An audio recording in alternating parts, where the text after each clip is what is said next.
Berjumpa lagi dengan Albarak. Kita lanjutkan cerita kelahiran kembali Dewa Abadi tanpa nama. Jangan lupa share, like, komen, dan subscribe.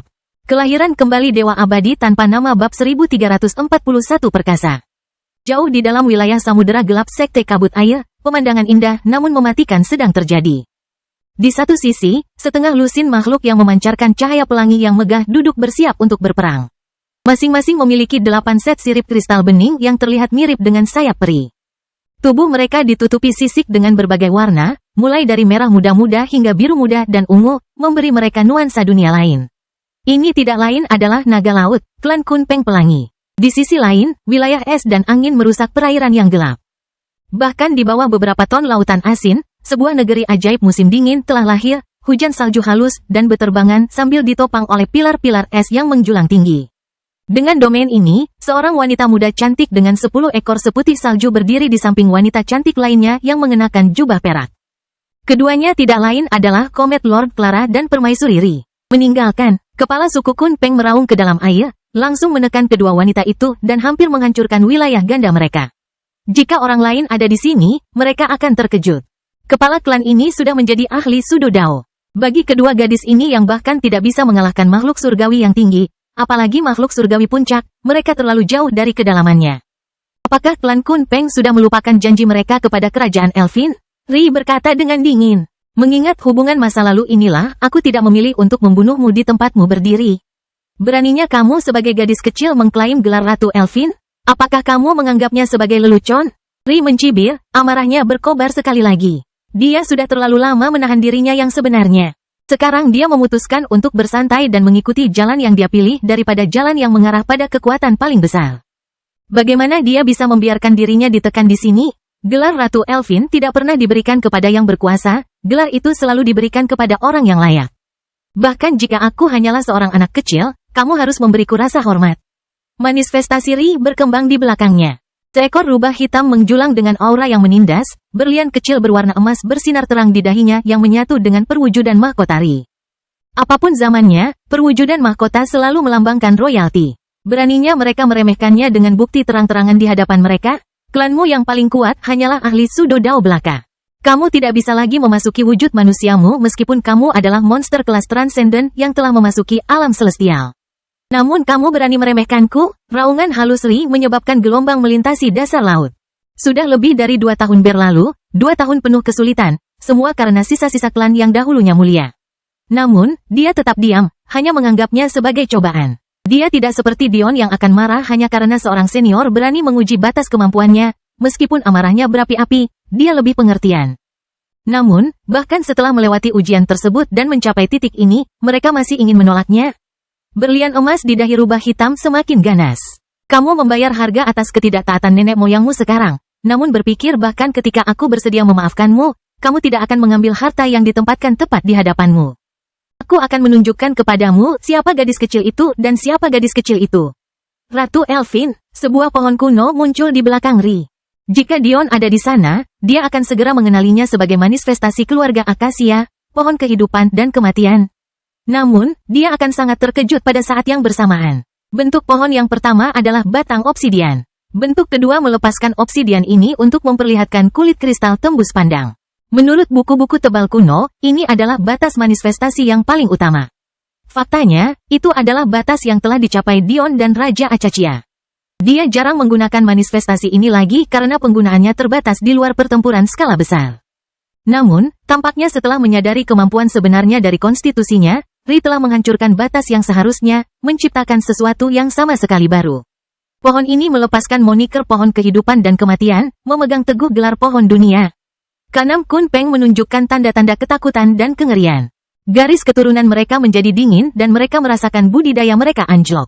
Senyuman pahit muncul dari kepala klan. Tidak kusangka setelah miliaran tahun yang tak terhitung jumlahnya, segel ras kita akan tetap ada. Peri kuno memang perkasa. Kemarahan Ri mencapai puncaknya. Pada titik ini, Clara hanya bisa berdiri di samping dengan sedikit ekspresi tak berdaya di wajahnya. Sepertinya dia dan Ri adalah dua orang yang bertolak belakang pada mata uang yang sama. Tampaknya hanya Madeline yang bisa menjadi istri pertama, jika tidak, kehidupan pernikahan Dion akan berantakan. Sebelumnya, Ri tidak ingin menggunakan kemampuan ini.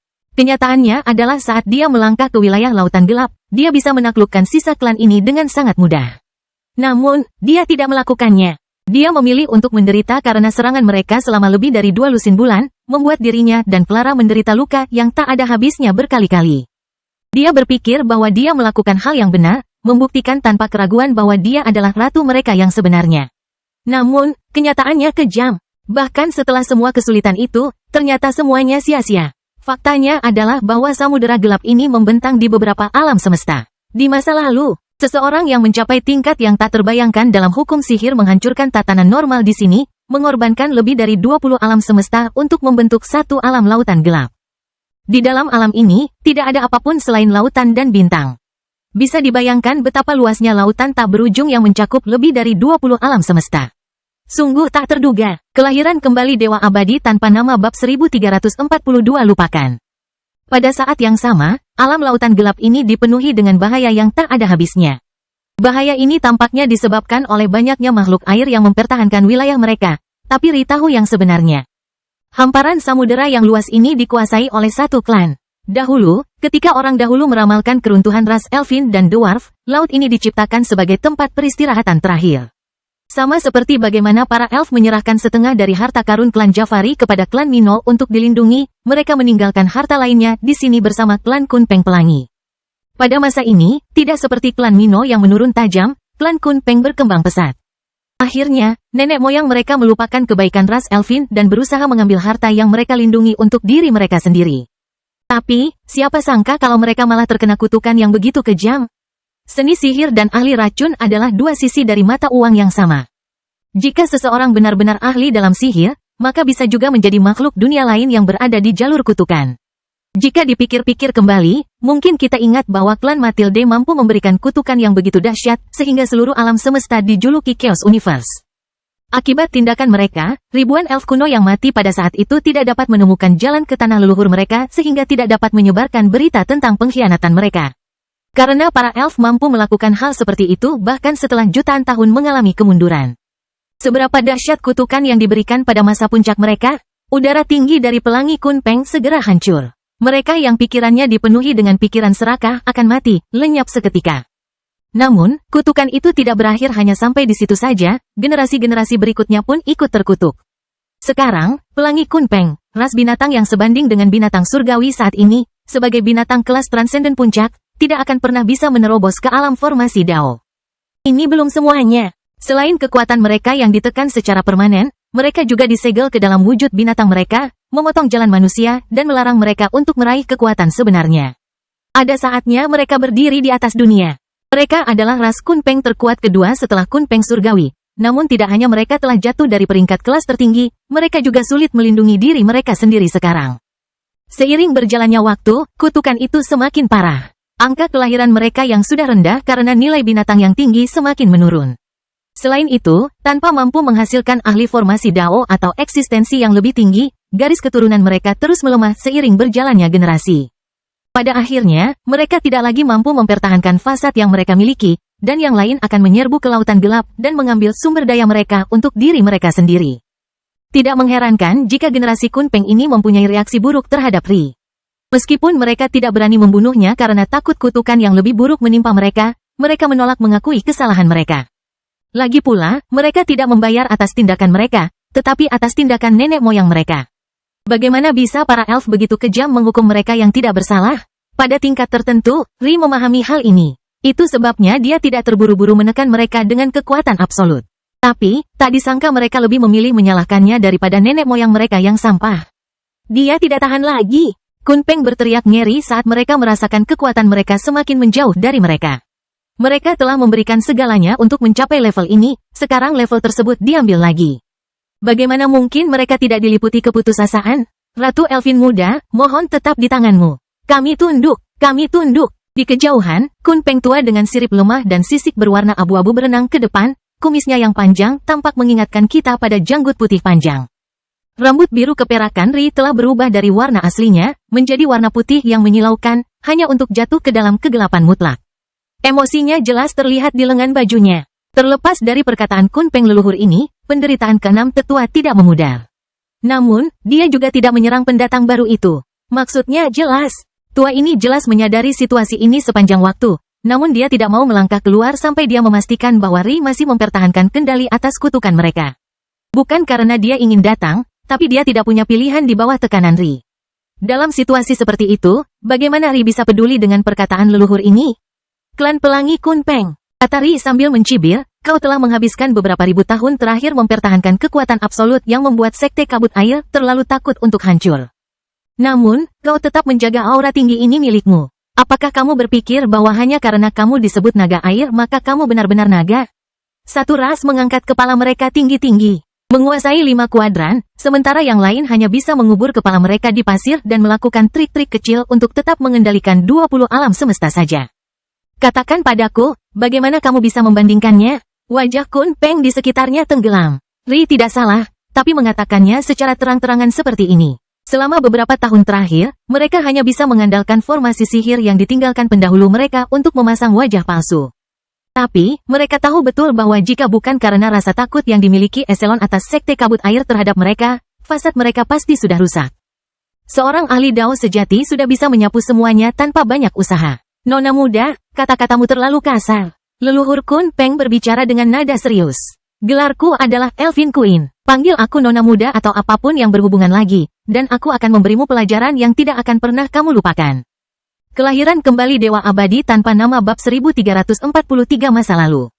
Bayangan menakutkan mulai menyusup ke dalam wilayah Indahri, menyelimutinya dengan kegelapan khusyuk yang membuat hati seseorang bergetar. Kunpeng tua merasa tertahan. Dia mengira situasi ini akan mudah ditangani saat dia merasakan aura Elfin pada Ri. Seberapa sulitkah menghadapi masa muda? Dia bahkan belum hidup 50 tahun, namun mereka telah hidup ribuan tahun. Tapi, kenyataan menamparkan wajah mereka terlalu keras. Sebelumnya, aku telah bersedia bernegosiasi dengan klanmu. Sebagai imbalan untuk melindungi harta kerajaan Elfinku selama jutaan tahun, tentu saja akan ada hadiah yang pantas. Tapi, siapa sangka nenek moyangmu tidak hanya menghancurkan klan kami. Perjanjian kuno, kalian sendiri akan menolak aku mengambil barang-barang milikku. Clara yang masih berdiri di samping menganggap situasi ini cukup lucu. Ancaman telah dinetralkan dengan sempurna, dan Clara bahkan tahu bahwa kabut lama ini sedang mencari jalan keluar. Yang Ri katakan hanyalah bahwa dia bersedia menjadikan mereka sebagai bawahan dan mereka akan berusaha sekuat tenaga. Siapa yang tahu bahwa dia akan lebih mendominasi daripada Dion? HMPH, Ri yang sudah bertahun-tahun merasa terkekang, akhirnya melampiaskan kekesalannya, tidak memberi jalan keluar sama sekali. Clara terbatuk. Bagaimana kalau kau bawa saja kami ke brankas? Kita bisa memutuskan urusan lain nanti. Kunpeng yang lama ingin menggunakan Clara untuk melampiaskan amarah mereka setelah mendengarnya berbicara. Siapa dia yang bisa campur tangan dalam kondisi seperti ini? Tapi, merasakan tatapan tajam Ri, terlihat jelas bahwa siapapun yang berada di sisi Ratu Elfin bukanlah individu biasa. Mereka hanya bisa menelan kata-katanya. Tak lama kemudian, 7 sosok menyedihkan mengantar 2 gadis kecil ke kota bawah laut yang merupakan pemandangan yang luar biasa. Masalahnya adalah kota itu dirancang untuk manusia, sehingga sebagian besar kota dibiarkan kosong. Mereka hanya dapat membuat replika kasarnya dari jarak yang jauh. Gudang besinya ada di bawah, Yang Mulia. Kami tidak bisa masuk karena ukuran kami, saya harap Anda mengerti. Ri mengabaikan mereka, meraih tangan Clara dan melayang ke bawah untuk memasuki istana kristal megah. Leluhur, apakah kita benar-benar melakukan ini? Kepala klan Kunpeng berbicara dengan sedikit ketidakpuasan. Dia sebenarnya telah jatuh ke alam surgawi pertama.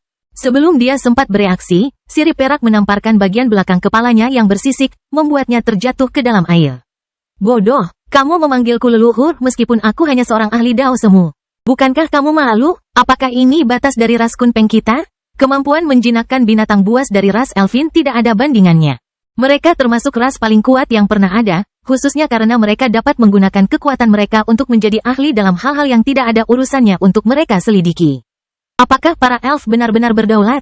Tentu saja tidak. Mereka memperoleh kedaulatan setelah menundukkan para naga. Apakah para elf benar-benar menyatu dengan alam, memperoleh umur panjang, dan dicintai oleh energi? Tentu saja tidak. Mereka memperoleh berkah surga dengan menundukkan para peri. Mengapa para elf dilahirkan dengan tubuh yang begitu kuat? Bahkan yang terlemah di antara mereka memiliki talenta yang setara dengan pengguna konstitusi tingkat bumi. Itu karena mereka menundukkan klan seperti klan Mino. Mengapa mereka juga menjadi ahli sihir dan kutukan? Itu karena mereka menundukkan kita. Kunpeng Pelangi, nenek moyang kami telah melakukan tindakan yang sangat merugikan kami dengan berani melawan Ratu Elfin ini.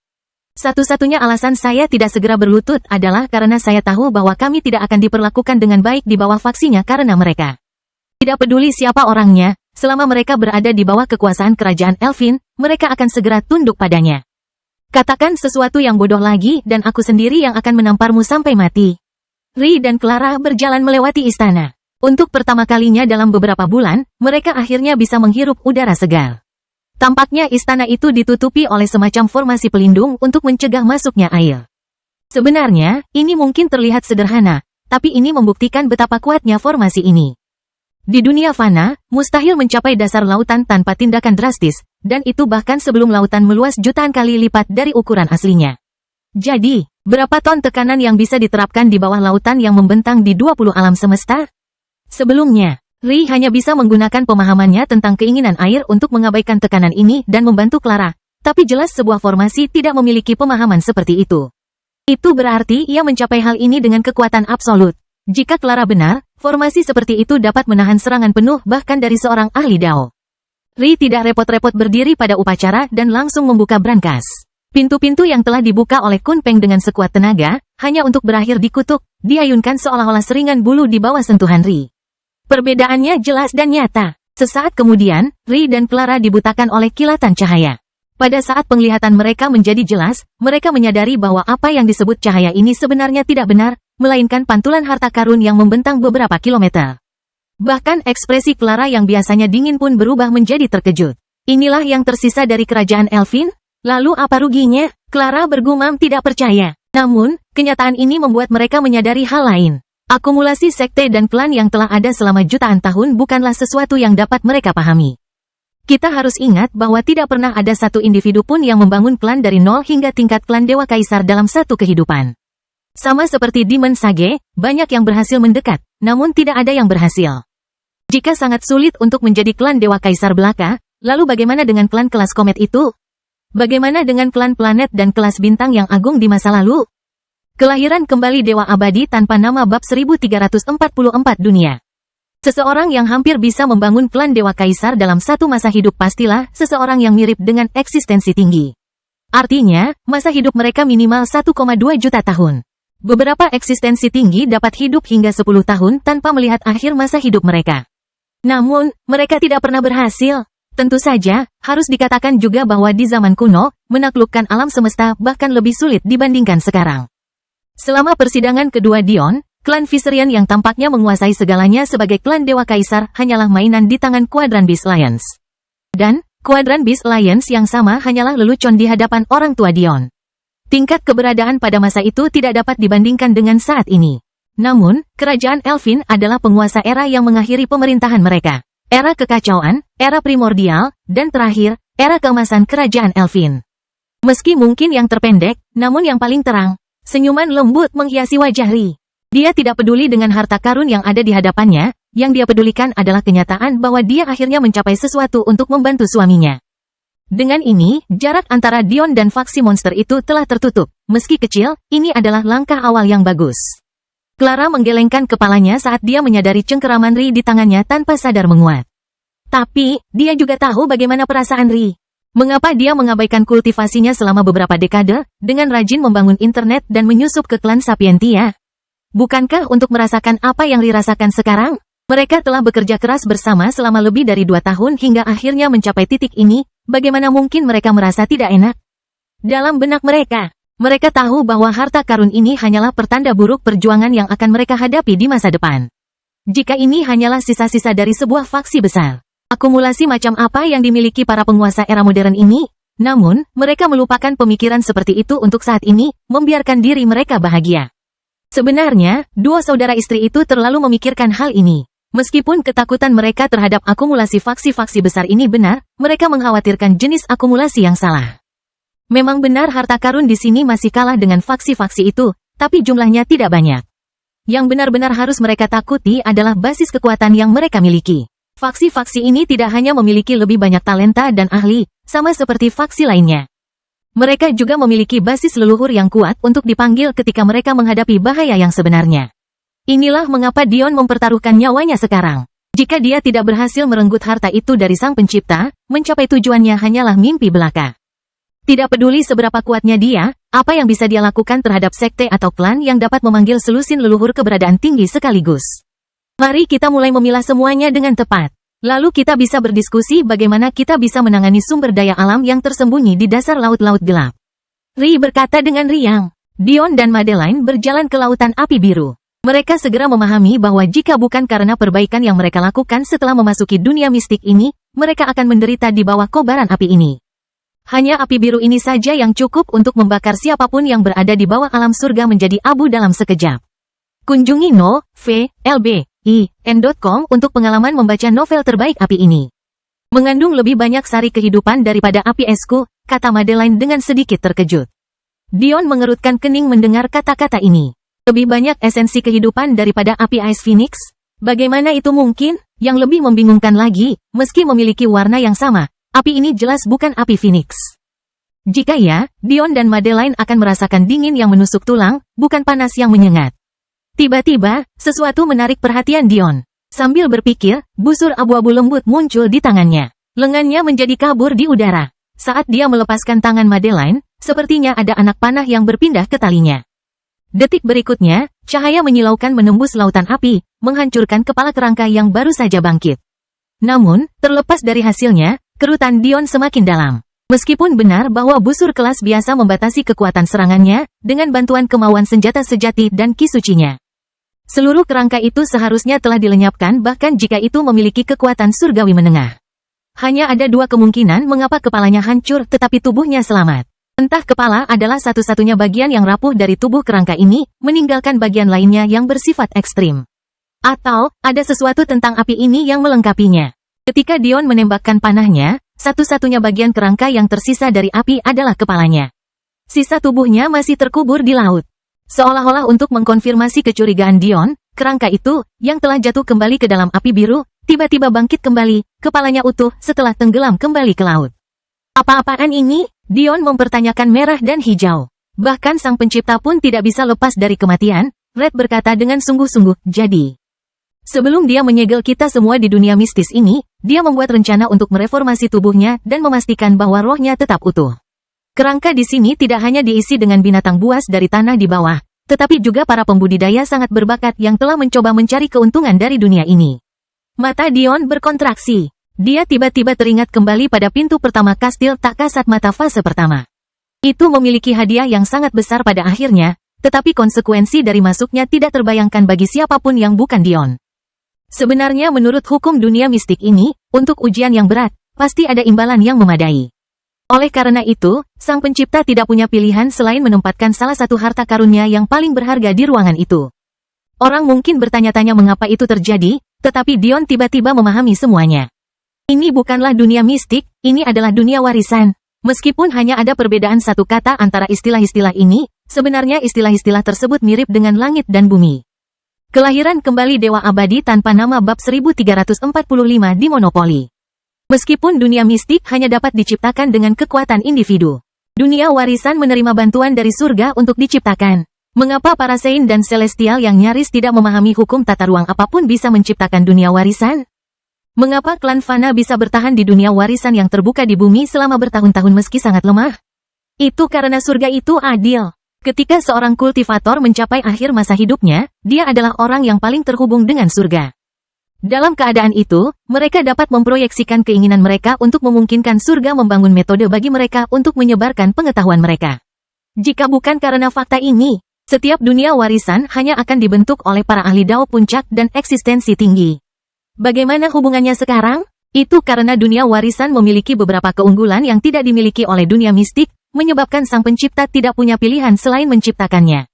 Namun, ia juga memiliki banyak kelemahan yang berperan saat ini. Keuntungannya, Legacy Worlds dapat bertahan tanpa batas waktu karena dukungan yang mereka terima dari surga. Kedua, semangat pemilik dunia warisan tidak akan hilang sampai warisan tersebut diklaim, bahkan tanpa dukungan harta karun lainnya. Dua keuntungan ini saja sudah menjelaskan mengapa Tuhan Pencipta memilih jalan ini. Dia tahu berapa lama waktu yang dibutuhkannya untuk mencapai tujuannya, jadi dia tahu bahwa menggunakan sumber dayanya sendiri untuk mempertahankan hidupnya adalah hal yang mustahil. Jika dia tidak bergantung pada surga, dia sudah lama mati. Namun, pilihan ini juga membawa kerugian. Legacy Works harus mengikuti aturan sehingga para ahli yang tidak puas dan iri hati tidak bisa melampiaskan rasa frustrasi mereka pada kaum muda. Surga tidak akan pernah membiarkan sesuatu yang jahat dan tidak adil berada di bawah kekuasaannya. Karena itu, Tuhan Pencipta terpaksa menetapkan aturan yang tidak akan pernah bisa dilanggarnya. Jika dia melanggarnya, atau bahkan berusaha menghancurkannya, dia akan mendapat serangan balik yang akan menghancurkan sisa semangatnya. Lautan api biru di sini tidak mengumpulkan kehidupan untuk menopang jiwanya. Itu mengumpulkan esensi kehidupan sehingga Sang Pencipta dapat merekonstruksi tubuhnya sendiri. Dion tiba-tiba mengerti mengapa tidak peduli seberapa keras dia mencari di tanah. Dia tidak dapat menemukan bahan yang dia butuhkan untuk membuat klonnya dan membangun kembali tubuh tuannya. Mereka semua telah dimonopoli oleh bajingan ini. Dion mengertakkan giginya. Berapa banyak nyawa yang dikorbankan untuk membentuk nyala api ini? Ini sudah jauh melebihi apa yang dibutuhkan untuk menghidupkan kembali seorang ahli Dao dengan kekuatan penuh. Bahkan menghidupkan kembali banyak ahli Dao tingkat tinggi tidak akan mengurangi esensi kehidupan ini. Ini seharusnya luar biasa. Dengan bantuan api ini, membuat klonnya dan menghidupkan kembali tuannya akan jauh lebih mudah. Namun, sejak kapan Dion kekurangan esensi kehidupan? Pusat kerajaannya dihiasi oleh batu kehidupan. Pada titik ini, dia tidak dapat menemukan kebahagiaan apapun. Yang dia rasakan hanyalah kemarahan yang tiada habisnya. Kerakusan ditampilkan di sini, untuk terus mengumpulkan esensi kehidupan ribuan jenius muda selama triliunan tahun. Bukan hanya Sang Pencipta, tetapi sekte gagak emas layak untuk dihancurkan. Dion bukanlah orang yang sok suci. Dia tidak memiliki hati yang luas atau pikiran terbuka. Jika dia memilikinya, dia tidak akan menyiksa Liliana selama hampir 100 tahun. Jadi, dia tidak memiliki masalah dalam menggunakan api ini meskipun itu adalah kumpulan orang mati. Namun, itu tidak berarti bahwa dia tidak akan membuat Sang Pencipta membayar harga yang mahal atas keserakahannya. Bersama-sama, Dion dan Madeline berjalan maju, menembak jatuh kerangka demi kerangka. Meskipun mereka akan selalu bangkit kembali, pada saat itu, pasangan tersebut mungkin sudah jauh melewati mereka. Segera, Dion menyadari bahwa api hitamnya adalah tandingan sempurna terhadap kerangka abadi ini. Hanya dengan satu pemikiran darinya, kerangka itu tidak pernah bangkit lagi. Tidak lama kemudian mereka telah memasuki ruang singgasana lainnya. Namun kali ini, meskipun sama besar dan tampak sama mengesankannya dengan yang lain, Dion menarik Madeline agar tidak melewati ambang pintu. Meskipun tidak ada perubahan pada ekspresinya, keadaan pikirannya yang tenang tidak dapat menghentikan respon fisiologis tubuhnya. Dia merasakan keringat dingin membasahi punggungnya, menutupi tato putih, hitam, dan emasnya dengan cairan berkilau. Madeline memandang ke arah Dion dengan cemas. Kenapa dia bereaksi seperti ini? Meskipun cengkeramannya sama lembutnya di tangannya, dan wajahnya tidak menunjukkan fluktuasi apapun. Bagaimana mungkin Madeline tidak mengetahui gejolak batin apa yang sedang terjadi dalam dirinya? Bagaimanapun, jiwa mereka terhubung. Konsekuensi dari melangkah dan memahami sebagian dari jalur binatang buas adalah memunculkan kepalanya yang buruk. Dion merasakan tekanan yang hanya dia rasakan satu kali sebelumnya. Namun, dalam kasus ini, meski dia merasakan sedikit pemahaman bahwa Evangeline tidak akan menyakitinya, niat membunuh yang mendalam menghujaninya saat ini. Tidak, ini bukan jalan binatang. Ini adalah kehadiran. Orang ini sangat dekat untuk memahami kehadiran tingkat dewa. Saat ini, auranya sangat tertutup dan kental, tetapi indera Dion tanpa terasa menangkap tepi luarnya. Kehadiran Sang Pencipta ini entah bagaimana telah menyatu sempurna dengan niat membunuhnya.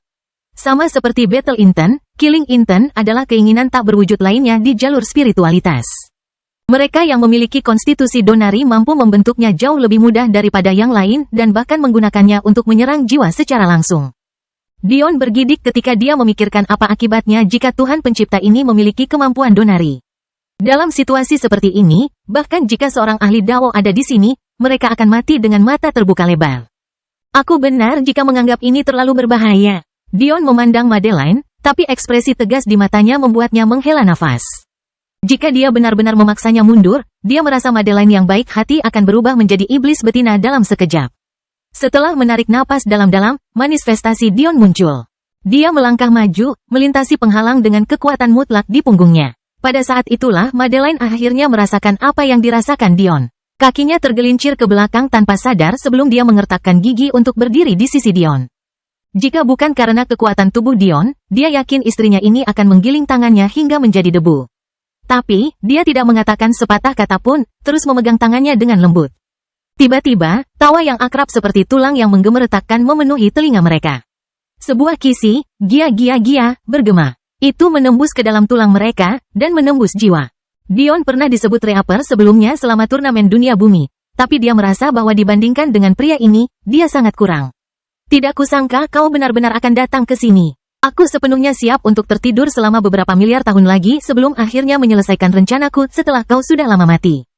Tapi, kukira kau telah memberiku kemampuan untuk menyelesaikannya sekarang. Kelahiran kembali Dewa Abadi tanpa nama bab 1346 mimpi orang tua. Untuk mengeluarkan kekuatan sebesar mungkin dari puncaknya, Sang Pencipta membatasi dirinya tidak hanya pada kastil langit fase ketiga ini, tetapi juga ruang singgasana ini secara khusus. Semakin tinggi batasannya, semakin banyak kekuatan yang dia terima darinya.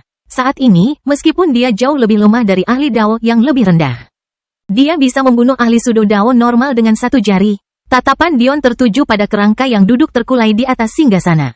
Tubuhnya begitu lemas bahkan mahkota di kepalanya pun seolah-olah bisa jatuh kapan saja. Tapi, pada saat itulah kerangka yang dulunya biasa menjadi hidup. Auranya berkembang, memecahkan pilar-pilar besar yang berjajar di ruangan itu. Ayo, jadilah pengorbanan yang mewujudkan impian orang tua ini. Mata Dion menyipit saat Sang Pencipta tiba-tiba berdiri tegak. Tulang-tulangnya rembes dalam kematian hingga hangus hitam pekat. Auranya begitu mengesankan sehingga ruang di sekelilingnya bergetar, gelisah karena gerakannya. Dia bahkan berdiri 3 kepala lebih tinggi dari Dion, dengan santai melakukan peregangan seolah-olah dia memiliki simpul tersembunyi yang perlu dilonggarkan meskipun hanya berupa tulang. Dion tidak terlalu peduli dengan semua ini. Bahkan jubah kelas tertinggi yang menutupi tubuh kerangka ini tidak berarti apa-apa baginya, bahkan api biru yang menerangi matanya pun tidak menggerakkannya. Satu-satunya hal yang membuat wajahnya tidak sedap dipandang adalah kenyataan bahwa tulang-tulang ini bukanlah tulang normal. Ini adalah tulang yang dimiliki oleh Sang Pencipta sebelum dia meninggal. Tulang dari keberadaan yang lebih tinggi. Gia. Sepertinya kamu mengerti kenapa kamu tidak punya kesempatan untuk menang. Bahkan jika kamu sendiri adalah seorang ahli Dao, aku akan percaya diri untuk melemahkanmu sampai kamu tidak punya apa-apa lagi. Siapa di antara kamu yang berani melakukannya, mengatakan bahwa kamu dapat merusak tulang kaisar ini? Raungan itu menghancurkan gendang telinga Dion. Bahkan dengan kekuatan tubuhnya, darah menghitam berjatuhan di sisi wajahnya. Kondisi Madeline bahkan lebih buruk lagi, merasakan jiwanya berguncang hingga tingkat yang tak tertahankan. Jika bukan karena cengkeramannya di tangan Dion, dia akan pingsan. Dion, kamu harus lebih berhati-hati daripada apa yang dipaksakan oleh kata-katanya. Bahkan jika dia menggunakan sisa-sisa eksistensi tingginya sebagai wadah, ini biasanya tidak menjadi masalah. Bahkan untuk keberadaan yang lebih tinggi, setelah triliunan tahun, aliran waktu akan melemahkan kekuatan Anda. Alasan mengapa tulangnya masih berada di puncaknya adalah karena konstitusi yang dia miliki sejak lahir. Dia telah mengembangkan konstitusinya ke tingkat yang jauh lebih tinggi daripada yang Anda kembangkan. Yang kecil berkata dengan cepat. Karena tulang-tulang ini secara teknis adalah benda mati yang telah diduduki secara paksa, si kembar dapat menggunakan kemampuan mereka pada tulang tersebut. Namun, apa yang mereka temukan sungguh menghancurkan. Seperti yang selalu dikatakan Dion, ada 3 konstitusi yang unggul dalam hal pertahanan. Yang pertama adalah konstitusi cermin perak kelas surga. Yang kedua adalah tubuh Titan Diamond milik Dion. Tapi yang ketiga selalu penuh teka-teki dan sulit dipahami. Namun, tidak ada yang meragukan posisinya di antara konstitusi-konstitusi ini. Ada 3 konstitusi laki-laki dan 3 konstitusi perempuan yang juga mengungguli konstitusi lainnya. Madeline dan Delia semuanya menduduki tempat mereka di 3 teratas konstitusi perempuan. Namun, selain konstitusi Martial Saint dari Demon Sage dan Titan Diamond Body miliknya, Dion belum pernah menemukan konstitusi pria ketiga hingga hari ini. Konstitusi ini dikenal sebagai tubuh Dewa Kematian. Ketika Dion memilih konstitusinya, ada banyak konstitusi yang hampir ia pilih daripada konstitusi cermin perak. Salah satunya adalah tubuh cahaya emas milik Dewa Emas, dan yang kedua adalah yang ini. Sayangnya, tubuh Dewa Kematian ini tidak berada dalam lautan konstitusi yang tersembunyi di dalam tubuh Dion. Ini benar-benar mengejutkan, tapi bukan tidak mungkin untuk diterima. Lagi pula, bukankah hanya ada 2 tubuh berlian Titan di dalam dirinya? Tubuh Dewa Kematian ini benar-benar sesuatu yang bahkan para ahli tingkat atas akan lari ke arah lain ketika menghadapi. Poin pertama dan paling menonjol adalah mereka yang memiliki tubuh Dewa Kematian terlahir sebagai mayat hidup. Sementara Dion harus memahami alam kehendak kematian bagi yang bertubuh. Mereka memiliki kemampuan ini secara bawaan. Bukan hanya itu bawaan, tetapi juga tidak memiliki batasan seperti yang dimiliki Dion. Saat ini, tubuh Andit Dion tidak berguna melawan para ahli Dao karena pemahaman mereka tentang kemauan menggantikan pemahamannya. Selama mereka menggunakan kemauan yang lebih kuat dari niat kematian tingkat 9, kemampuan tubuh undeadnya akan hilang. Logika ini juga berlaku untuk energi dengan tingkat yang lebih tinggi, seperti energi misterius. Namun, bagi seseorang dengan konstitusi seperti ini, kekuatan lawannya tidak relevan. Ketika dibudidayakan sampai tingkat tertentu, mereka bahkan bisa beregenerasi dari setetes darah atau sepotong tulang. Yang lebih mengejutkan lagi, kemampuan regeneratif yang tidak saleh ini hadir dengan pertahanan yang berada di peringkat puncak dari semua pembudidaya. Karena erosi ki kematian yang terus-menerus. Satu-satunya cara seorang anak dengan tubuh dewa kematian dapat bertahan hidup saat melahirkan adalah dengan membuat organ dan tulang mereka ditempa berulang kali. Hal ini menyebabkan pertahanan mereka mencapai level dunia lain, bahkan menyaingi tubuh berlian Titan Dion. Namun, ini bukan satu-satunya bagian yang mengejutkan dari tubuh dewa kematian. Bahkan dengan betapa hebatnya kemampuan ini, itu hanya cukup untuk dianggap sebagai konstitusi tingkat surga seperti cermin perak. Kekuatan sebenarnya dari tubuh dewa kematian adalah kemampuannya untuk membangkitkan dan mengendalikan orang mati. Dunia konstitusi dewa kematian bermandikan ki kematian, memungkinkan penyempurnaan dan pengendalian entitas yang kuat. Bahkan ada cerita tentang ahli kuno dengan konstitusi ini memasuki makam naga dan menghidupkan kembali dewa naga untuk menjadi hewan peliharaan mereka. Kekuatan eksistensi yang lebih tinggi dengan kemampuan ini terlalu sulit untuk dipahami. Sang pencipta ini benar-benar memiliki modal untuk menjadi sombong. Baru sekarang Dion mengerti mengapa Tuhan pencipta ini terus membunuh bahkan setelah mengumpulkan cukup esensi kehidupan. Dia sama sekali tidak peduli dengan esensi kehidupan. Faktanya, menyerapnya hanya akan merugikannya. Apa yang dia inginkan adalah terus mengumpulkan esensi kematian untuk mendorong tubuh dewa kematiannya ke tingkat yang lebih tinggi. Dion memejamkan mata, hatinya tenang dan stabil seperti danau tak bernyawa. Dia selalu melihat jalan menuju kemenangan. Sang pencipta ini mungkin adalah eksistensi tinggi dalam hidupnya, namun ia sudah mati sekarang. Selain kekokohan tulangnya, tidak ada kemampuan lain dari konstitusinya yang tersedia untuknya. Kamu datang pada saat yang tepat, kata Dion dengan mata masih tertutup. Kebetulan saya khawatir klon saya menjadi terlalu lemah tanpa bantuan konstitusi saya. Anda telah memberikan kerangka yang bagus untuk saya. Kata-kata Dion tidak kalah meremehkan dan percaya diri. Rasanya seolah-olah dia adalah transenden setengah langkah dalam situasi tersebut dan dialah yang telah merencanakan dengan tekun selama miliaran tahun yang tak terhitung jumlahnya. Dia adalah Dion Sacharo, dia tidak melihat jalan lain selain kemenangan.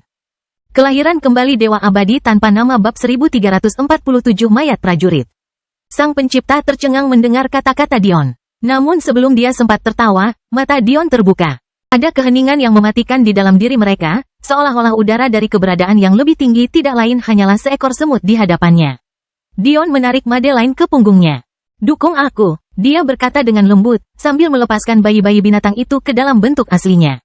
Setelah menganalisis situasinya, Dion menghilangkan banyak hal.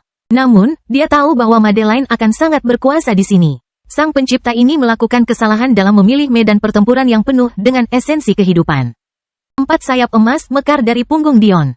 Keinginan Kaisar Titan melemah. Roda gigi rumit berputar di mata Dion, mengurangi separuh kekuatan tahap pertama tekniknya dan melipat gandakan kekuatannya menjadi 10. Saraf Madeline menjadi tenang, bukan karena dia pengecut. Faktanya, Madeline jauh lebih berani daripada Dion.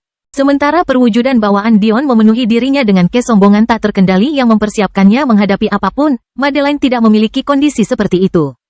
Dia hanya menggunakan kekuatan mentalnya sendiri untuk menenangkan diri, hal seperti itu membuatnya lebih dari layak untuk menjadi seorang Sacharo. Ya, Madeline berkata dengan lembut, rambut ungunya berkibar saat aliran api biru perlahan mengalir menuju telapak tangannya yang halus. Madeline tidak perlu berbicara dengan Dion untuk memahami apa yang dipikirkannya. Tuhan pencipta ini telah hidup selama triliunan tahun. Kemungkinan besar, dia adalah eksistensi yang terlupakan dari era primordial, mungkin dari era emas. Apapun yang terjadi, era tepatnya tidaklah penting. Namun yang penting adalah kenyataan bahwa dia tidak akan tahu siapa ametis itu karena kelahiran Valet Phoenix pertama baru akan terjadi lama setelah kematiannya. Mereka bisa menggunakan ini untuk keuntungan mereka. Karena Tuan Pencipta ini tidak memahami rahasia di balik api ungu Madeline, mereka akan menggunakannya untuk keuntungan mereka. Apa yang lebih baik dalam melawan kematian daripada kehidupan? Gia. Tuhan Pencipta memulihkan akalnya. Dia sedikit terkejut dengan kata-kata Dion, dan bahkan lebih terkejut lagi dengan kemampuannya mengabaikan suasana keberadaan yang lebih tinggi. Saya, Lord Orcus, lahir dari keturunan gagak emas legendaris. Sepanjang hidupku, aku hidup selama hampir 15 juta tahun dan menguasai banyak hal. Aku adalah seorang alkemis dengan hubungan baik, penjinak binatang buas dengan keterampilan hebat, ahli urat rahasia dengan keganasan yang tak tertandingi. Tetapi penguasaan terbesarku adalah atas kematian dan racun. Satu-satunya dosaku adalah dilahirkan dalam klan yang menurun. Namun, hari ini, seorang pemuda yang belum genap berusia 100 tahun berani mengambil jenazahku untuk miliknya. Gia. Anak kecil, mengeluarkan apimu untuk mencapai tujuanku menuju kesempurnaan akan menjadi pengalaman termanis yang dialami lelaki tua ini selama triliunan tahun. Tatapan sang pencipta berubah menjadi ganas, api biru di matanya berkobar ke ketinggian baru yang hampir mengirimkan seberkas cahaya biru keluar untuk membakar Dion. Lengan Dion terangkat, 20 susunan warna merah cemerlang muncul di hadapannya. Dia tidak repot-repot mendengarkan kata-kata Orcus, dia juga tidak peduli dengan latar belakang atau penderitaannya. Terlahir dalam klan yang menurun, penderitaan hidup Dion bahkan tidak memungkinkan mendapat hak istimewa seperti itu. Penghakiman, pembantaian. Dion tidak lagi harus menahan diri. Dengan energi jiwanya yang telah diubah menjadi sedikit mengingatkan pada planet Ki, dia akhirnya memenuhi persyaratan minimum untuk menggunakan Carnage dengan kekuatan penuh. Mempercepat. Tepat di tengah pidato akbarnya, perkataan Orcus terhenti oleh 20 lampu merah yang menyala-nyala. Awalnya, dia mendengus. Jiwanya masih utuh sempurna, yang berarti perasaan keilahiannya masih dalam keberadaan yang lebih tinggi. Faktanya, dia hanya selangkah lagi dari Immortal Sense di kehidupan sebelumnya. Pencapaian seperti itu akan memberikan indranya kemauan yang hampir nyata. Sederhananya, baginya, kilatan cahaya yang menyilaukan ini terjadi secara perlahan. Dia mengalami persis apa yang sering dilakukan Dion. Namun, tubuhnya tidak mampu mengimbangi. Ledakan, kerangka tinggi itu terlempar ke belakang, menghantam singgasana tempat dia berdiri dan membalikkannya hingga menabrak dinding di belakangnya. Dinding kastil langit menggemakan suara tersebut, menyebabkannya seolah-olah merangkak melintasi ruang singgasana, mengguncang pilar dan mengguncang tanah. Raungan kerasnya yang penuh dengan niat bertarung pun menyusul. Ki pembantaian berputar ke udara, mengecat ruangan biru itu menjadi merah. Pada saat itu, suasana menjadi ajang persaingan. Pusaran warna biru dan merah mewarnai ruangan. Namun, tawa tulang yang terkelupas terdengar sekali lagi. Dion tidak menunggu Orcus berdiri, dia segera menyiapkan 20 tombak pembantaian lainnya, mengepakkan sayapnya sekali dan meledakkannya di singgasana. Dia membungkuk, mengayunkan tangannya dan mengirimkan 10 lagi mendekat dari masing-masing sisi. Cukup, susunan Dion yang terbentuk dengan cepat hancur. Darah mengalir dari bibirnya saat dia terbang mundur. Jika bukan karena Lin yang menangkapnya sebelum dia terjatuh, dia akan terlempar dari ruang singgasana. Retakan menjalar di sepanjang tubuh Dion yang seperti permata. Tampaknya dia bisa hancur berkeping-keping kapan saja. Bahkan sayap emas cerahnya meredup, jatuh lemah ke sisinya. Mata Dion berkontraksi. Pertama, dia baru saja merasakan tinju Orcus sebelum menghantamnya. Lebih buruk lagi, teriakan yang menghancurkan susunannya itu dipenuhi dengan kehadiran. Dion tidak bisa memahaminya. Bukankah kehadiran adalah sesuatu yang bergantung pada tubuh? Itu adalah seni bela diri, bukan? Bagaimana bisa Orcus menggunakannya sebagai roh? Lebih buruk lagi, bukankah ini berarti mustahil baginya untuk membentuk susunan? Dion merasakan aliran esensi kehidupan membanjiri tubuhnya, dengan cepat menyembuhkan retakan yang menyebar ke seluruh tubuhnya. Gia. Untuk mencapai alam sutra perunggu di usia muda. Keberuntungan di sekitarmu cukup bagus, nak. Kamu telah menginspirasiku, namun, kamu masih tidak layak menjadi tiruanku. Menyempurnakanmu menjadi tentara mayat, namun, itu akan cukup bagus. Kelahiran kembali Dewa Abadi tanpa nama bab 1348 tidak berguna. Sebenarnya, Orcus sangat penasaran dengan Dion. Sayap itu seharusnya adalah sayap malaikat, namun dia tidak merasakan adanya darah malaikat di dalam Dion. Yang lebih membuat penasaran, jiwa Dion jauh lebih kuat dari yang seharusnya. Itu sangat tidak masuk akal. Lalu ada masalah konstitusi Dion. Jika seseorang membandingkan tubuh dewa kematiannya dengan tubuh berlian Titan milik Dion, dapat dikatakan bahwa Dion jauh dari ketinggian yang dicapai Orcus.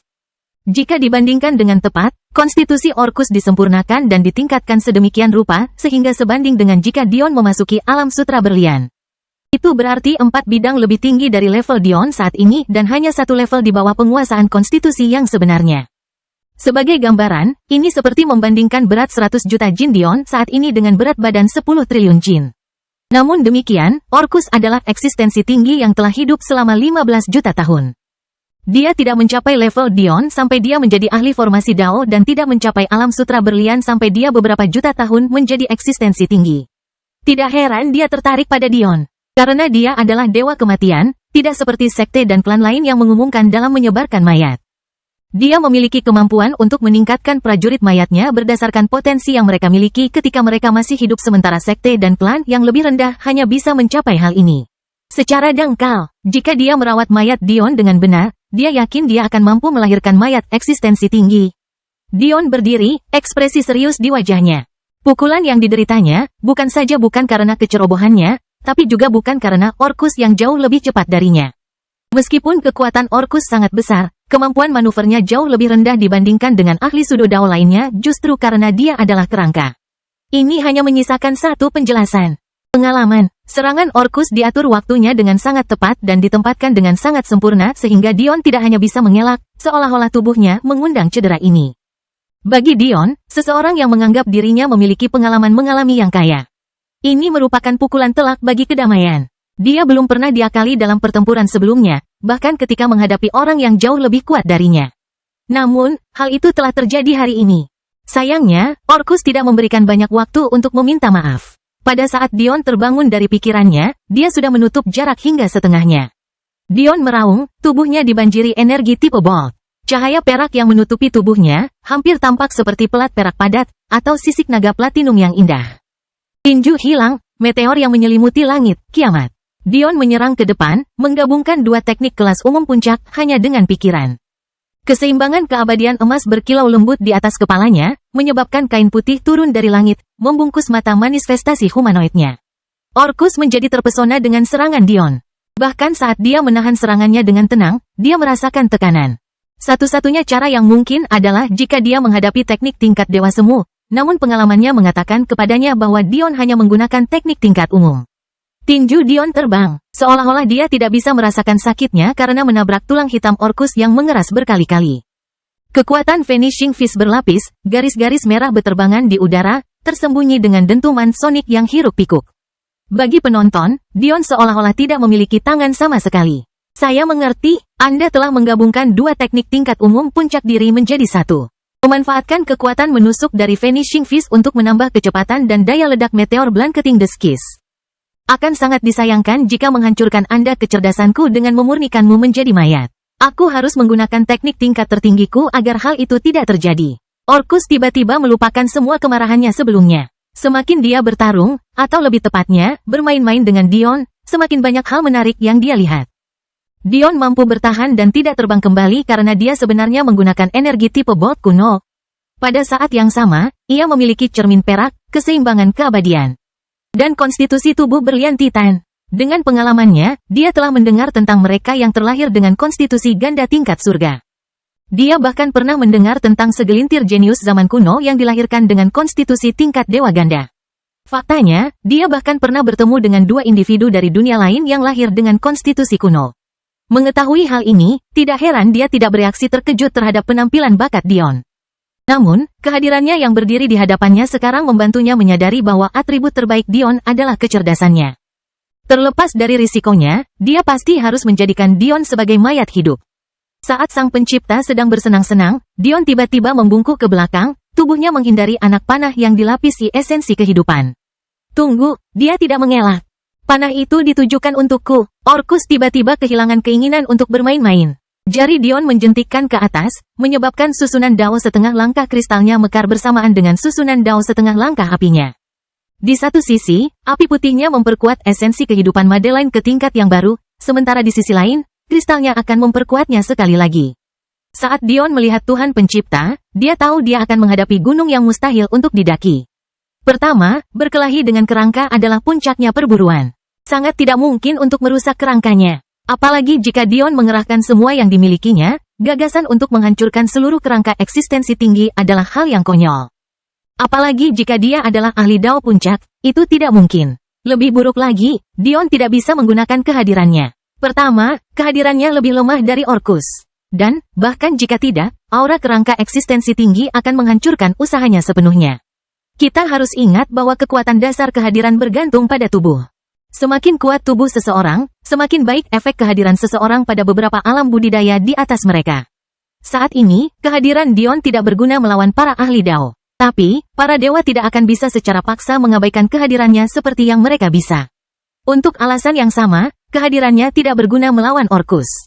Kelahiran kembali Dewa Abadi tanpa nama bab 1349 benarkah? Lalu ada masalah lain. Untuk roh seperti Orcus, dia akan sangat rentan terhadap langkah Aurora Dion. Masalahnya adalah jiwa Orcus jauh lebih kuat daripada jiwa Dion. Bahkan jika dia mengeluarkan langkah Aurora, apa bedanya? Menggunakan jiwa celestial untuk menekan jiwa keberadaan yang lebih tinggi? Orang bodoh bahkan tidak mau menggambarkan tindakan bodoh seperti itu. Bisa dikatakan Dion baru hidup sekarang karena jiwanya tidak bisa menyerang secara langsung. Sesuatu yang merupakan kelemahan terbesarnya sebenarnya adalah menyelamatkan nyawanya saat ini. Begitu saja, ide demi ide ditolak. Untuk pertama kalinya, harta karun Dion dari 33 surga sama sekali tidak berguna sementara dia memeras otaknya tidak membuahkan hasil. Pada akhirnya, dia hanya bisa mengandalkan Madeline. Jeritan Orcus yang menyakitkan memenuhi ruang singgasana. Panah, yang seharusnya hanyalah lembing lunak berisi esensi kehidupan yang kental. Setelah menyatu dengan api Dion dan diperkuat oleh kristalnya, itu menyelimuti Orcus di dinding api putih. Dalam keadaan normal, ini tidak akan terlalu buruk. Bagaimanapun, terlepas dari konstitusi apa yang dimiliki Orcus, jiwa masih terbenam dalam esensi kehidupan. Padahal, disitulah asal mula kehidupan mengakar untuk memelihara tubuh seseorang sepanjang kehidupan. Dengan berkultivasi maka tubuh akan mampu membalas jiwa dalam semacam putaran umpan balik, menumbuhkan esensi kehidupan ini ke tingkat yang lebih tinggi. Masalahnya di sini adalah Orcus hanya tinggal satu langkah lagi untuk mengembangkan indera abadi. Ketika melewati ambang batas untuk membentuk perasaan abadi dan memelihara jiwa yang baru lahir, seseorang memperoleh kemampuan untuk memberikan atribut pada jiwanya. Perbedaan inilah yang memungkinkan transenden menyerang dengan jiwa mereka sementara manusia tidak bisa. Meskipun Orcus belum mencapai tingkat kemampuan menyerang dengan jiwanya, untungnya bagi Dion, dia sudah mulai memupuk jiwanya untuk perlahan-lahan mengembangkan sifatnya. Apa yang disebut sifat jiwa, ini adalah salah satu kemampuan transenden yang paling hebat. Mereka yang memilih, misalnya, sifat jiwa api akan menghasilkan mata pikiran yang dipenuhi api. Pada titik ini, kehendak api mereka akan mencapai ketinggian yang tak terbayangkan, memungkinkan Dao untuk berubah menjadi sesuatu yang lebih besar dan menjadi hukum. Begitu pengasuhan seseorang mencapai tingkat tertentu, sebuah hukum kemudian dapat bertransformasi ke tingkat yang lebih tinggi lagi menjadi sumber asal. Ketika seseorang mampu mengandalkan jiwanya sendiri untuk menghasilkan keinginannya alih-alih dipaksa berkomunikasi dengan surga terlebih dahulu untuk melakukannya. Jumlah kekuatan yang dapat mereka gunakan tidak terbayangkan, terutama bagi seseorang di level Dion. Namun, justru karena Orcus mencapai ketinggian inilah dia sangat menderita sekarang. Jawabannya jelas, Orcus telah memupuk sifat kematian untuk jiwanya. Apa yang telah dia lakukan di sini selama triliunan tahun? Bagaimana dia menghabiskan hari-harinya? Meskipun benar bahwa sebagian besar ki kematian yang dia kumpulkan adalah untuk kerangkanya. Sebagian besar lainnya adalah untuk jiwanya. Membiarkan esensi kehidupan yang begitu padat membanjiri dirinya sekarang seperti menjemur luka terbuka dengan alkohol. Dion bergerak cepat. Saat dia menghindari panah itu, dia segera membangkitkan pohon kehidupan dan kematiannya. Sebuah pohon kristal berkilauan dengan permata tembus pandang yang indah muncul. Detik berikutnya, akarnya melesat ke depan, dilapisi oleh api putih Dion. Mereka menembus udara dengan kecepatan yang menyilaukan. Muncul di atas rongga mata Orcus dan menembusnya pada saat berikutnya. Jeritan Orcus yang menyiksa mencapai tingkat yang baru saat jiwanya ditembus. Bahkan jika dia tinggal selangkah lagi untuk mengembangkan Immortal Sense, bagaimana mungkin jiwa alam fana memiliki pertahanan apapun? Menusuknya semudah melubangi kertas dengan pisau tajam. Madeline terus mengendalikan esensi kehidupan, meneruskannya melalui manifestasi Dion dan ke dalam kerangka. Meski begitu, terlepas dari situasinya, Dion tidak bisa menenangkan diri, dia juga tidak berani menerapkan pemahamannya tentang Dever pada pohon kehidupan dan kematiannya. Meremehkan keberadaan yang lebih tinggi hanya akan menghasilkan satu hasil, dan dia belum siap untuk mati. Kebuntuan tiba-tiba tercipta. Pergerakan Orcus terhenti tanpa batas waktu. Tidak mampu mengendalikan kerangkanya di bawah rasa sakit seperti itu. Tetapi Dion dan Madeline juga tidak dapat membunuhnya secara langsung. Jiwa dari eksistensi tinggi berada di luar kemampuan mereka untuk mengatasinya dengan mudah. Jika terus seperti ini, pasangan suami istri pasti akan kehabisan stamina jauh sebelum Orcus melakukannya. Apa yang saya lakukan? Alis Dion berkerut, rasa dingin di matanya semakin meningkat. Dion merasakan staminanya cepat terkuras. Membiarkan apinya tetap menyala dalam jangka waktu lama biasanya bukanlah suatu masalah, tapi masalahnya adalah sejauh mana karakteristiknya digunakan sekarang. Jika Dion memperkuat sesuatu yang lemah, tentu saja, pengurasan stamina yang sesuai akan kecil.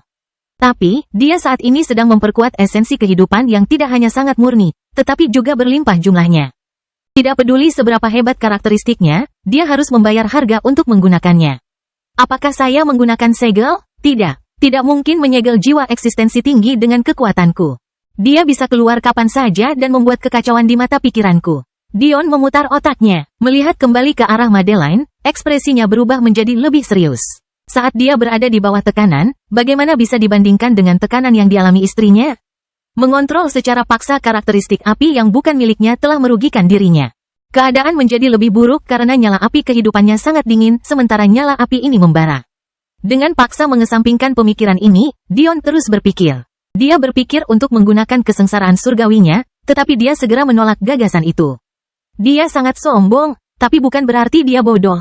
Pertama-tama, tanpa energi tipe suci tingkat suci yang dia miliki sebelumnya, menyembuhkan tubuhnya secepat yang dia lakukan sebelumnya hanyalah mimpi belaka.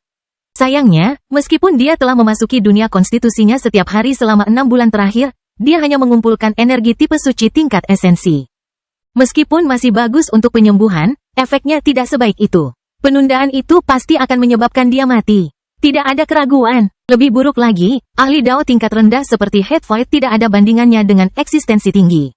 Bahkan jika Dion memiliki 100 nyawa, dia akan kehilangan semuanya. Dapat dibayangkan, jika kesengsaraan seperti itu mampu melukai kerangka eksistensi tinggi, hal-hal yang dapat dilakukannya terhadap Dion. Apakah aku benar-benar harus menggunakan itu? Wajah Dion berubah agak tidak sedap dipandang. Dia mempertaruhkan nyawanya demi kartu truf itu. Jika dia harus menggunakannya di sini, akan sangat disayangkan. Dia sudah membuat banyak rencana untuk penggunaannya. Faktanya, itu akan menjadi kunci yang sangat penting baginya untuk mencapai tahap akhir dari tubuh berlian Titan miliknya. Kelahiran kembali Dewa Abadi tanpa nama bab 1350 sama sekali tidak. Bagian terburuknya adalah jika dia menggunakan itu pasti akan merusak kerangka Orkus. Jika itu terjadi, klonnya harus menerima awal yang lebih lemah daripada yang seharusnya. Efek yang mengalir pastinya sangat mengganggu untuk dihadapi. Aku akan mengulitimu hidup-hidup, raungan sang pencipta bergema melalui kastil fase ketiga. Kakak Dion, jika kamu mau, kita bisa mengambil risiko. Yin kecil berkata dengan takut-takut. Dion mengerutkan kening sambil memandang ke arah hamster kembar yang selalu bertumpu di pundaknya. Mempertaruhkan, Mom, seperti yang kau tahu, aku dan kakakku berasal dari garis keturunan bangsawan Celestial Hamster. Oleh karena itu, kami termasuk minoritas dalam ras kami yang mampu membuka garis keturunan pertempuran kami. Untuk musuh seperti sang pencipta yang telah hidup melalui banyak zaman, teknik yang saya maksudkan sangat efektif terhadapnya. Semakin banyak garis karma yang dipengaruhi target sepanjang waktu, semakin kuat teknik ini. Pasti ada alasan mengapa kamu tidak membicarakan hal ini sebelumnya. Mengapa demikian? Kata Dion serius. Karena wasiat waktu mungkin dianggap sebagai wasiat yang lebih tinggi, namun kehendak karmalah yang sebenarnya dianggap sebagai hukum tertinggi. Menurut sejarah yang saya dan saudara laki-laki saya lihat tentang Anda, bahkan sebelum Anda mulai mengembangkan jalur energi, Anda telah mempelajari kehendak waktu. Hal ini karena kehendak waktu hanyalah sebagian kecil dari kehendak karma yang jauh lebih besar dan substansial. Meskipun alam semesta memaafkan penggunaan kemauan waktu dengan cukup mudah, bahkan mengizinkan Anda menggunakannya ketika Anda baru berusia 14 tahun, penggunaan kemauan karma dapat mengakibatkan kematian. Sesuai dengan keinginan, setiap tindakan mempunyai reaksi yang sama besar dan berlawanan arah. Dion menggelengkan kepalanya. Itu tidak layak. Pertukaran atas kematian eksistensi tinggi bukanlah sesuatu yang bersedia saya bayar. Biarkan dia menyelesaikannya. Yang kecil menyela. Kakak Dion, apakah menurutmu aku dan kakakku hanyalah sejarawan? Dengan bantuan kami, karena kami berdua memilih Anda, surga tidak akan menghukum Anda seburuk yang dilakukan orang lain. Inilah mengapa menggunakan Eternity Pupil hanya akan menguras stamina. Jika Anda tidak memiliki ikatan dengan kami, Anda mungkin telah mati setelah mengaktifkan kemampuan sebenarnya dari konstitusi keseimbangan keabadian. Mata Dion menyipit menjadi lubang peniti. Murid keabadiannya mampu melihat garis karma, memungkinkan dia untuk secara langsung mempengaruhi masa depan dengan mengambil jalan dengan peluang kemenangan tertinggi. Dia tidak pernah mengira barang seperti itu akan memiliki harga setinggi itu. Kalian berdua masih berbelit-belit. Dion mengingat kembali dirinya sendiri. Jika sesederhana itu, mereka pasti sudah menyarankan hal ini. Hamster surgawi yang normal harus menukar waktu yang setara dengan triliunan tahun yang dialami Orkus untuk bisa mengeksekusi teknik ini. Tapi, kita sebagai anggota garis keturunan bangsawan hanya perlu membayar sebagian kecil dari itu. Dan ketika si kembar mengeksekusinya bersama-sama, harga ini semakin berkurang. Untuk menggunakan teknik ini, hanya ada dua persyaratan. Pertama, target harus terkendali, dan kedua, kita harus rela terjerumus ke dalam dormansi dalam jangka waktu tertentu. Menurut perhitunganku, yang kecil dan aku harus tidur selama 50.000 tahun. Sama sekali tidak. Kata-kata Dion tidak mengandung keraguan sedikit pun. Jika dia mengontrak dirinya dengan yang kecil dan Yin untuk menggunakannya sebagai alat, dia akan menerima lamaran mereka ketika mereka pertama kali menetas di dunia batinnya. Tidur mereka selama 50.000 tahun hanyalah cara yang bagus untuk mengatakan bahwa mereka akan menyerahkan 50.000 tahun umur mereka. Jika mereka sedang tidur, bagaimana mereka bisa hidup? Kakak, jangan terlalu cepat menolak kami. Jika kita menyerap lebih banyak aura kuno, kita hanya perlu tidur selama beberapa dekade, tapi sayangnya, kita masih terlalu muda. Semua orang membantu Anda, biarkan kami melakukan sesuatu. Sebenarnya, teknik ini adalah cara menyelamatkan nyawa hamster surgawi. Mustahil bagi para pembudidaya biasa untuk melihat melalui penyembunyian mereka, namun, begitu seekor hamster surgawi terikat pada majikan pilihannya. Mereka harus memiliki kemampuan untuk melindungi majikannya. Ini karena kematian sang majikan langsung diikuti dengan kematian mereka juga. Ini mungkin terdengar aneh, tapi ini sangat logis. Celestial hamster menggunakan tuannya sebagai jangkar pada garis waktu tertentu. Hal ini membuat mereka bisa muncul dan menghilang sesuka hati tanpa takut tersesat dalam arus waktu. Jika jangkar ini tiba-tiba hilang, dampaknya sangat buruk. Jawabannya tetap tidak, kata Dion tegas. Dia melangkah maju. Meski percakapan antara dirinya dan si kembar terasa memakan waktu lama, nyatanya belum sedetik pun berlalu sejak mereka berkomunikasi melalui Qi. Yin dan yang kecil saling memandang tanpa daya. Tapi, pancaran kebahagiaan di mata mereka juga tak bisa disembunyikan. Mungkin mereka akhirnya mulai mengerti kenapa Dion awalnya menolak mereka. Sambil berpikir, sebuah buku muncul di tangan Dion. The Soul Tome, bagaimana kamu bisa mendapatkan harta suci para elf sialan itu? Tunggu, ini adalah pohon kehidupan dan kematian klan Acachia. Kamu seorang elf. Dion terpana oleh kebencian dalam suara Orcus. Bahkan di bawah siksaan esensi kehidupan yang terus-menerus dicurahkan ke dalam dirinya, dia tidak terdengar semarah ini. Bagaimana sejarah sang pencipta dengan para peri? Meski begitu, dia tidak sepenuhnya bersalah atas persepsi salahnya. Memikirkan kembali, Dion menjadi penguasa Soul Tome pada hari dia membangunkan manifestasinya. Saat itu, dia telah menyebabkan keributan besar di Pulau Elfin. Saat itu, Soul Tome telah disegel di dalam balok batu. Jika dia mengingatnya dengan benar, setelah manifestasinya terbangun, sebuah fenomena dipicu. Namun, ketika fenomena itu mencoba untuk mengukir nama sejati dari manifestasinya ke dalam batu, batu itu sendiri hancur berkeping-keping. Menyebabkan kalimat, kamu tidak memenuhi syarat untuk menyebutkan saya, terukir di langit. Cerita bersambung. Jangan lupa share, like, komen, dan subscribe. Agar tidak ketinggalan cerita selanjutnya.